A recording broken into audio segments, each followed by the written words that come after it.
We're out here at US Air Motorsports today testing layouts for the 2025 Daily Drift Competition Series. We're going to have 5 brand new layouts going into 2025. These layouts have never been driven before, and from our testing are super exciting. We're pumped to bring them out for you guys. They're going to push drivers. They're tons of fun. And also for spectators, they're a blast to watch. We were watching from up on the oval as all 3 of our judges, actually, Jake, Brian, and Alex, were all out there testing them, and it is going to be exciting. But moving from exciting layouts to exciting drivers, we do have a pretty stacked field so far for 2025. Going to highlight a couple people. We can't talk about them all. We do have a lot of, like I said, a lot of good drivers, but we can't get to all of you guys.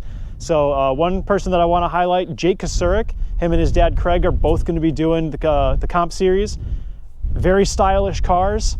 They've been doing a lot of work in the off season, paint wise as well as vehicle wise. I think definitely 2 people to be on the watch out for as we go into the season. Jake especially, he's podiumed multiple times in 2024, and I think he has a chance to go all the way this year. One more driver to be on the lookout for is Shane Patza.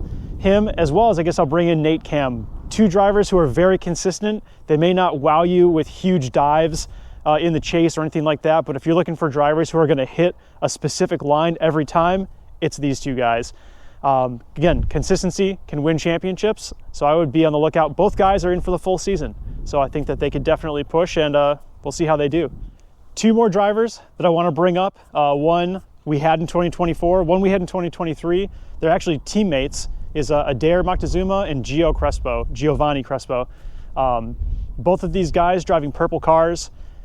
Adair won 2024, so you got to think that he's going to be back for 2025. However, he's had a chassis problem, so his E36 is having some wiring issues and some motor problems. Going to cover this wind. So we'll see. He may not even be out. We're trying to find him a car. So Adair, we've talked a little bit, but we're trying to get him back out. His teammate Gio, again, missed 2024, but took 2nd place overall in 2023. You got to think he's going to be a threat. New motor in his car this year. JZ, I don't know what kind. Sorry, Gio. But some sort of JZ in a 240, it's going to hit hard. He's a great driver. Both of these guys, where we talked about Shane and Nate being a little bit, maybe not as aggressive, but very online. Gio and Adair, very aggressive, huge dives, crazy proximity, but maybe not as technical as the other 2. So again, different styles, but these guys have some winning past, so you got to look out for them if you're coming out to drive in 2025. Now, you heard me talk about teammates. In Daily Drift, we do a bunch of different things. One, we have our tandem competition. So you come out here, we have a 32 car bracket, tandem head-to-head, kind of your classic bracket style competition. We also have a team championship where, yes, you're going to drive in the tandem competition, but you're going to score points for an overall team, which goes into a whole separate championship. That way, if, example, Adair, who we just talked about, if he gets knocked out in top 32 and Gio wins the event, well, they're still going to score good points for their team. So we have the team championship, but in addition, we also have a solos championship. So if you say, hey, I'm not ready to jump into aggressive tandems, and I'm a little bit nervous about that, but I want to feel what competition is like, you can still come out. We do a 2-run solos competition. Same thing. We're going to score points throughout the whole year. So at the end of the year, when we get to our little banquet celebration with prizes and trophies and stuff, you could still win. Well, with that being said, that's kind of, some looking at our drivers, but we're here at the track today. So let's go take a look at the round 1 and round 2 layouts. Not going to go into see what the judges want, because I'm not the judge and I don't want to give the wrong information and then you guys blame me or anything like that. But I'll really show you what's going on and kind of what these layouts are going to look like. All right, so I'm standing out here at turn 1.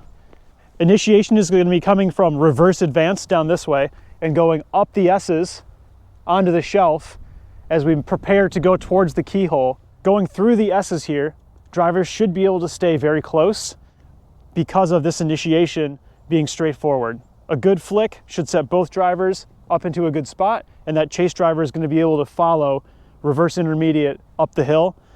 For those US Air people who have driven this a fair amount, you should be comfortable. If you've never driven US Air, not too complicated of a layout so far. So we're standing here at the top of the shelf at the end of these S's. What I want you guys to notice too is the elevation change is you work from way down there where we were doing the initiation up through the S's to the shelf here. Well, it may not seem crazy, it is a fair amount of elevation change. So if you're not comfortable driving at a track with that type of, elevation, just be prepared. Maybe take it easy as we step into competition and practice.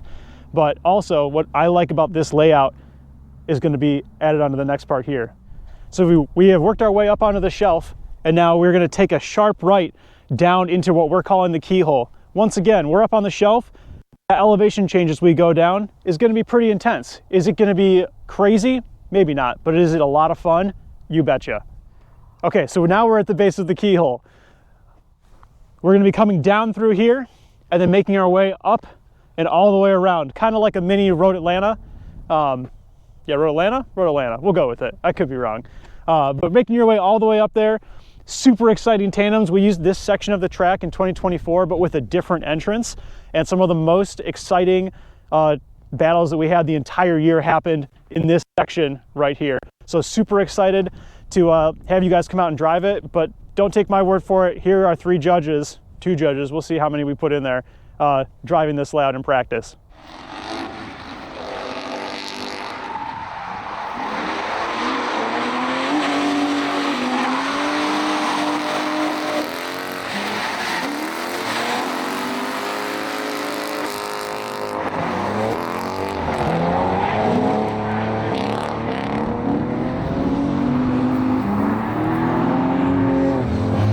If you're a Midwest drifting fan, then likely you have seen this corner many times. This is the Super D corner. We are going to be running a Super D layout for round 2 in 2025, but just a little bit different. We are not going to be doing the really crazy third gear entries going around the corner, if you're familiar. If not, don't worry about it. Right where we are standing, this is going to be our start. So in our testing, this is about second gear, first gear, click second, and then initiate. So good speed, but not crazy speed into what is kind of a tight corner. But let's go down there and take a look at the corner. All right, we're down here at the Super D corner. One thing I do want to point out to everyone, we do have a dirt drop right here. We take the dirt drops here at US Air very seriously. They try to preserve their grass in their facility as best as possible. So please work with us when you do come out. We don't want to see cars in here, even though, yes, it looks like someone did put a wheel off there. But try not to be that guy. It is important to us and the track to make sure we don't, ruin their facility. That being said, once you've hit the Super D corner, we're gonna push all the way out and you kind of follow this through again, sort of an S shape. Once you're here, very intuitive and straightforward. But let's move up to the top and we'll show you the ending. Okay, so we are up here. If you notice, we're kind of back in the keyhole area. That's because for this layout, after you finish the S's, you'll extend almost to where I'm standing here, and then we're gonna go back up the back end of our keyhole. I guess that sounds a little weird, but hey, we're rolling with it. So anyway, you're gonna finish up this way, and we have a bit of a theme with these first 2 rounds, and that they're both utilizing this part of the track. This is a super fun layout. Once you've done it a couple of times, very intuitive, like I said earlier, and I think it's gonna give a great show for our spectators and for the drivers to have a ton of fun. Again, just like we did with round 1, here's our judges throwing down some laps.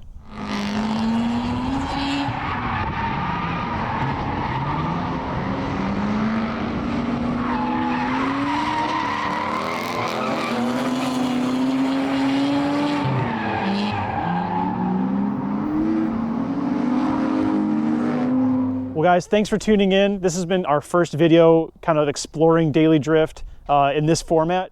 We post a fair amount on Instagram and Facebook, but that doesn't really convey what we want to talk about. So if there's stuff you want to hear from us, judges, organizers, staff members, drivers, put that in the comments. And if you're going to be in the comments, you should probably subscribe and give us a like.